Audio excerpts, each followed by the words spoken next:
Coming up on Fulton today, avoid the rush and vote now for the November 6th election. Find out where to go to cast that early ballot. And the new state-of-the-art fire station is open for business in South Fulton. Fulton Today is next.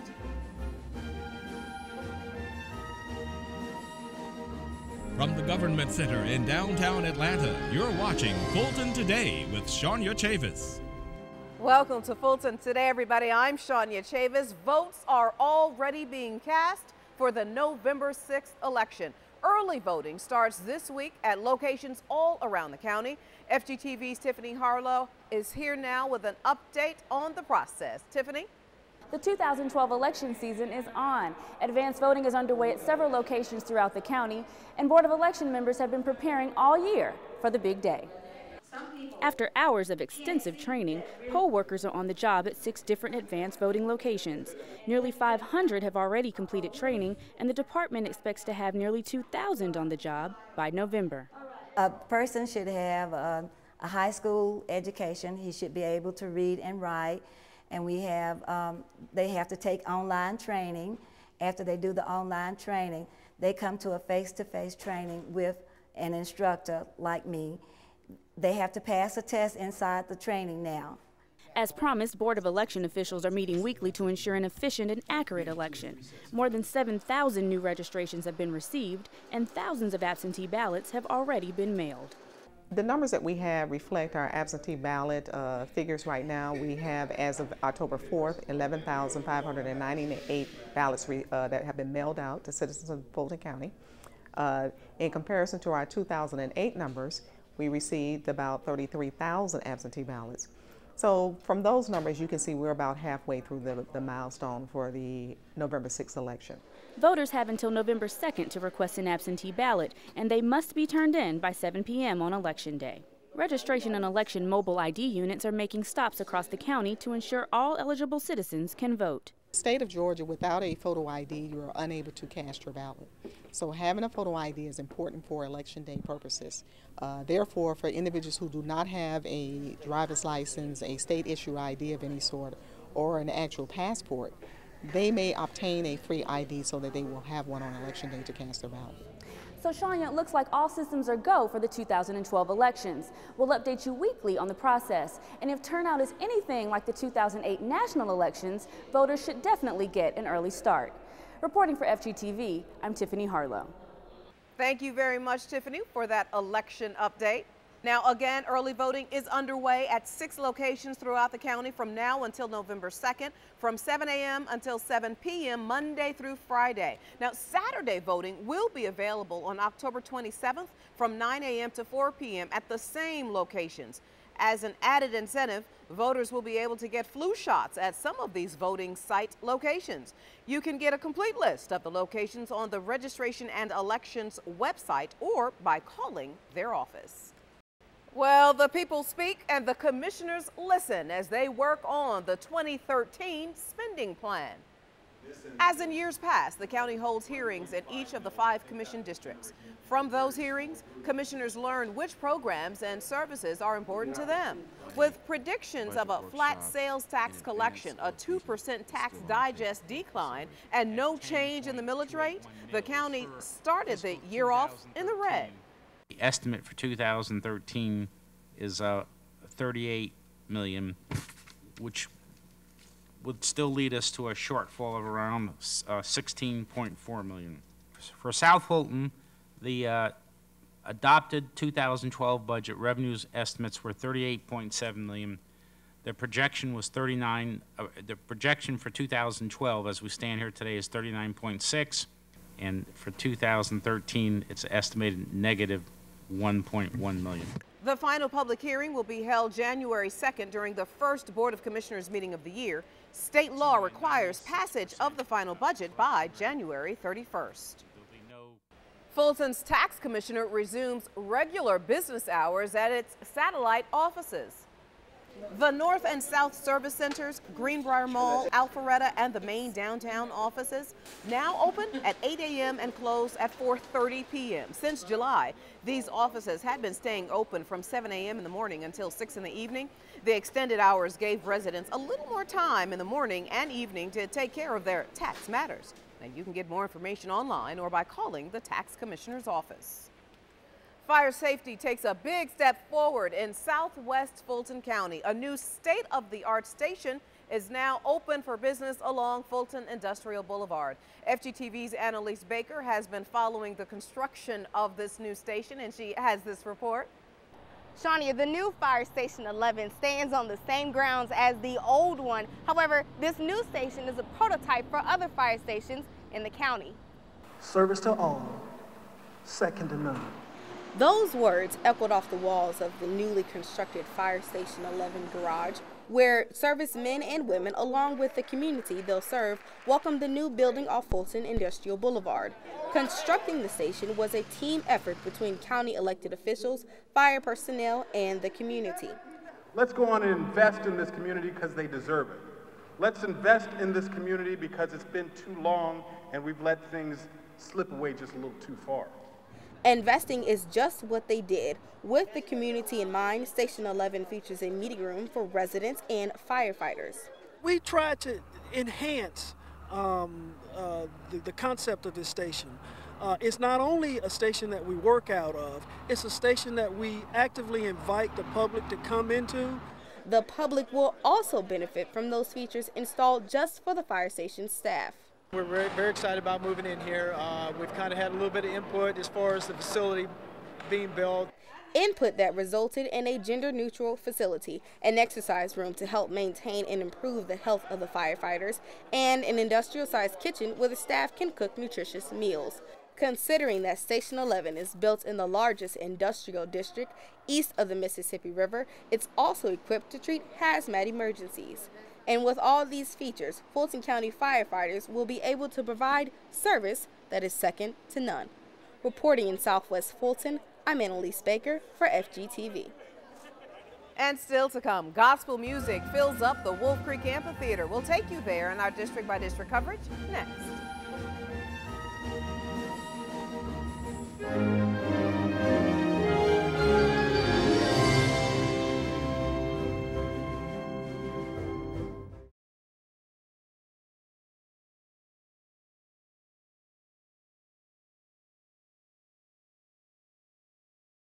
You're watching Fulton Today. The county welcomes a Korean delegation to the government center, and once again, music comes alive at the metro area's newest amphitheater in South Fulton. Here's this week's district-by-district coverage. We begin in District 1 with Chairman John Eves, welcoming Korean delegates to the county government center to celebrate Cookie One Day. The Cookie One Day to celebrate the Korean Martial Arts Taekwondo headquarters. There are over 2,000 Taekwondo schools throughout the southeastern United States. And here in Georgia, especially, over 500 in a master's. Taekwondo students from North Gwinnett High School displayed their martial arts skills during a demonstration for county officials. Well, first of all, we are a tremendously diverse community. Specifically, we have a large Korean American population in Fulton County, and Taekwondo is an international sport, and there's a governing body of Taekwondo called Kukuwan, and so they're visiting Fulton County as well as the Southeast. Taekwondo is a well-known Olympic sport, and it's one of the world's most successful martial arts. In District 4, seniors at the Dorothy C. Benson Multipurpose Facility traveled to the Atlanta Greek Festival to learn about life in Athens, Greece. Cooking demonstrations, stage performances, and food sampling were a few of the activities that seniors got to enjoy. I love the Greek festivals, and this one is very nice, and I really enjoyed going into the church. It's very colorful and different, and I'm eating a delicious lamb sandwich. Been looking for a lamb all over the place, and I found it. The trip is a part of the Benson's Life Enrichment programming for its members. The Life Enrichment program is important to us because it allows us to have events and programs and services that get our seniors up and moving and learning new skills and meeting new people. It's very important in our Life Enrichment program that we promote socialization, something that will bring our seniors out of their homes and to our facilities and into the communities. The Dorothy C. Benson Senior Center has many programs for seniors, from creative writing to bingo. To find out more about the center and its programs, call 404-705-4900. In District 5, we continue our coverage of the grand opening of Fire Station 11. Commission Vice Chair Emma I. Darnell tours the new building where fire officials will be housed. Complete with a full-size kitchen, community meeting room, and gender-neutral facilities, the new building will be an asset to Fulton County. The official grand opening for Fire Station 11 took place last week. The building is located on Fulton Industrial Boulevard in South Fulton County. It's a great day for us because it gives us an opportunity to come together and produce work for the community that the community can see and they can experience every day. The 45-year-old former building was demolished last fall to make room for the new structure. The $2.6 million new facility was financed by low-interest American Recovery and Reinvestment Act bonds. The funds will be repaid through the South Fulton Tax District Fund. This new addition is a part of the master plan to revitalize the entire Fulton Industrial Boulevard area. And finally, in District 7, patrons gather for praise and worship at a gospel music explosion. The Wolf Creek Amphitheater holds its first gospel concert featuring Grammy Award-winning artist Shirley Caesar, the Canton Spirituals, and Keith Wonderboy Johnson. Absolutely awesome. All of the singers, it was a different array of gospel music, but all of it was on time. I just love it. And Bill Edwards and all of his team, I just love them. This is one of the best things on the South Side. Wolf Creek Amphitheater has become the premier concert venue in South Metro. The 435-acre site in South Fulton County can hold more than 5,000 guests. For more information about the calendar of events, log on to www.wolfcreekamphitheater.com. With this week's district-by-district coverage, I'm Darrell Peak. Thank you very much. And when we come back, raising awareness about breast cancer. Stay with us.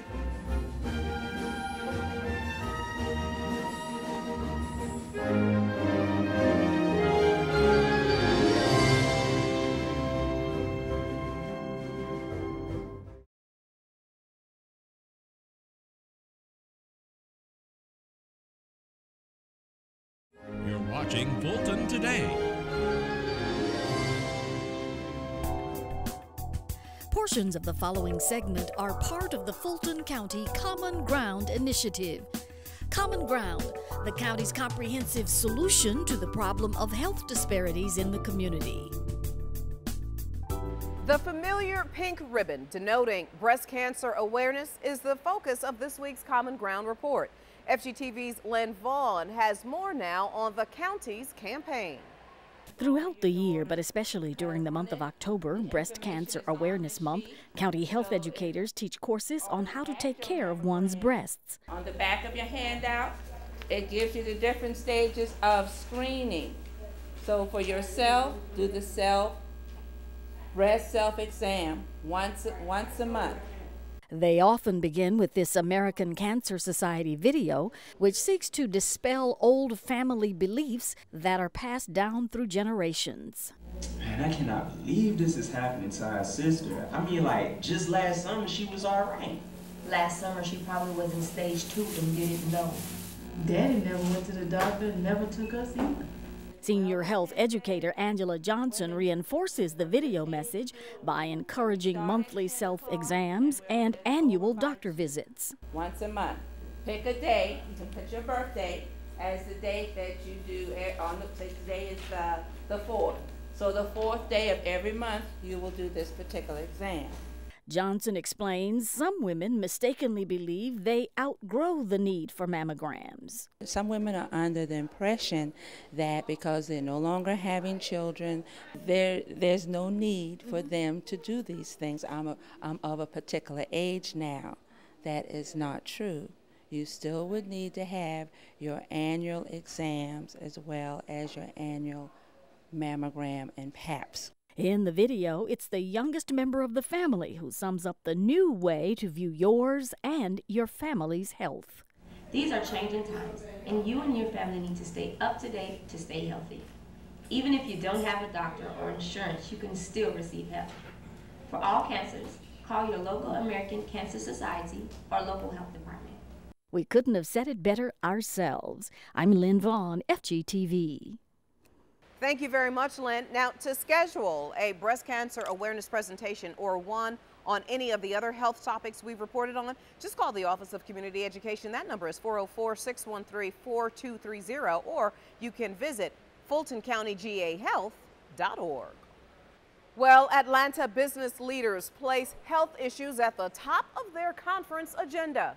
So we in Fulton County have embarked on this concept of integrated service delivery. And the county's health director led the No Health, No Wealth discussion. Dr. Patrice Harris was a panelist at the 28th annual Super Tuesday conference in downtown Atlanta. She stressed the importance of uniting the treatments of mental health and physical health. Most folks are dealing with mild anxiety, with stress, with trauma, a huge issue we won't have a lot of chance to talk about today. But all of these things then manifest in physical illnesses, and so we have to be able to have a bidirectional understanding and a bidirectional conversation about how these two things link, because it's happening and it's going unrecognized. Dr. Harris explained Fulton's integrated care approach to well-being based on the recognition that there are social factors that can contribute to poor health. The other twist that we're putting on in Fulton County is this whole issue of the social determinants of health, because it's not just what you eat, although and how you exercise, although very important, and Dr. Ford will talk about that, but it's also where we live, work, and play. So if our work site is unhealthy, Dr. Ford will talk about that. That affects our health. Now, if you or someone you know needs to address emotional or physical health problems, please contact Fulton County Health Services at 404-612-1211. There are integrated care services at our 8 health centers readily available to you. Well, our community partners also help provide health education classes, like this informative session on the dangers of seizures in seniors. What I'm going to really focus on are 2 main seizures that affect people in later life. Lloyd Brown is Director of Education with the Epilepsy Foundation of Georgia. He told this audience of seniors at the Harriet G. Darnell Senior Multipurpose Facility that incidences of seizure are growing among their age group. The most likely type of seizure we see in seniors would be what we call complex partial, and it's characterized by wandering. A person's wandering around, has mobility, but is unaware of their surroundings, and so they're at risk for falling over things, getting out into traffic, those types of issues. Brown describes what to do if you encounter someone having a seizure. Well, if they're having the complex partial seizure where they're wandering, we just want to gently steer them away from any dangerous area. That could be wandering out a door, getting them away from stairways, those types of areas where they might be in danger of having a fall. What's important with the grand mal seizures, number 1, is to move any objects away they might strike during the seizure activity, because we don't want them hurting their arms and legs during the convulsions. We'd also want to put something under their head to protect their head from hitting the floor. We also want to put the person over on their side, because typically they'll produce a lot of fluids in the mouth. We don't want those fluids going back in the throat where they can choke on them. By turning them on their side, we allow the fluids to escape. Also, that will keep the tongue from blocking the airway. The third and most important thing is, when do we call 911? Typically, we use the 5-minute rule, that a seizure that lasts for 5 minutes or longer, at the 5-minute mark, we're calling the ambulance. Also, first-time seizures, or when the person has other medical problems such as high blood pressure, cardiac issues, those types of things, we don't wait the 5 minutes for medical assistance. He says under no circumstances should you put something in the mouth of a person suffering a seizure. And he says taking your blood pressure medicines properly helps prevent strokes, which helps prevent seizures. Contact our Office of Community Education or the Epilepsy Foundation of Georgia for more information on seniors and seizures.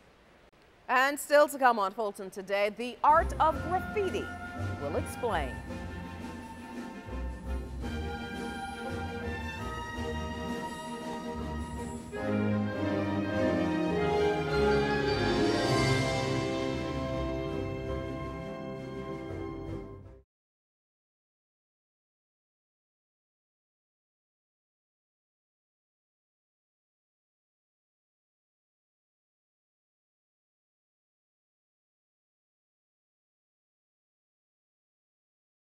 You're watching Fulton Today. A county art center is covered in graffiti, but don't worry, it's supposed to be there. Professional and amateur artists showcase their talents on the South Fulton Arts Center walls. The exhibit is made of stock paper and board, mimicking the cement blocks graffiti is normally painted on. The artist turned everyday words into creative images. The Art Center staff advocates tasteful graffiti and not vandalism. When done properly, it can be something of beautiful self-expression. It can be alluring. It's very attractive, and it has personal as well as a very nice community meaning. Artists can enter their works next year to feature in the 2013 Building Block exhibit. Visit fultonarts.org for more information on events at the South Fulton Arts Center. And finally, a month dedicated to helping man's best friend. Fulton County's Animal Services staff was invited to the Central Library to tell residents about Adopt a Shelter Dog Month. According to the Animal Services adoption supervisor, some 40 to 50 cats and dogs are dropped off at the shelter every day. Residents can take advantage of the discounted adoption fees until the end of October. So whatever type of dog anyone is looking for, we want to encourage them, invite them to come out and visit your local shelter, visit Fulton County Animal Services shelter, and come find your forever friend. Potential pet owners can research the dog that's best for them at the Central Library. You can visit the website to get hours of operation. And before we go, our reminder that we'd like to hear from you about the stories and programs here on FGTV. Go to our website to take a survey or email or call us. The number 404-612-8317. The email address is fgtv.feedback@fultoncountyga.gov.